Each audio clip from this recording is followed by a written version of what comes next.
عمران خان نے آج کہا ہے، انہوں نے، آپ سننا چاہتے ہیں کہ کیا کہا ہے؟ انہوں نے یہ کہا ہے کہ دیکھیں، آپ کا سب سے پہلے انہوں نے آپ کا ووٹ چوری کیا اور آپ کا ووٹ چوری کر کے اپنے چوری شدہ مینڈیٹ والے آپ کے اسمبلی میں بٹھا دیے، ٹھیک ہے؟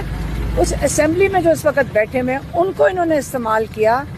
آپ کا جو انصاف کا نظام ہے، جو سپریم کورٹ ہے، انہوں نے جو بل پاس کیا ہے اس سے آپ کے سپریم کورٹ پہ انہوں نے قبضہ کر لیا ہے۔ اب آپ کو انصاف کہاں سے ملے گا جب آپ کا سپریم کورٹ بھی قبضے میں ہے؟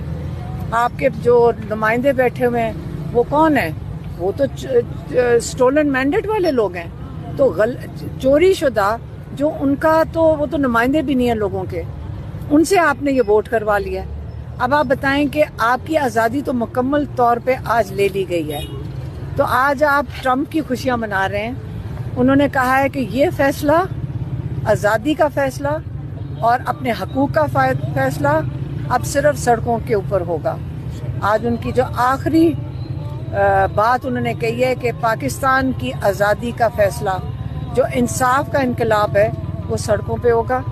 آپ نے اگر اپنی آزادی لینی ہے اور آپ کے پاس کوئی چارہ نہیں ہے کیونکہ سپریم کورٹ کے اوپر تو قبضہ کر لیا گیا، انصاف کی آپ کہیں سے امید نہ رکھیں۔ میڈم، علی محمد خان صاحب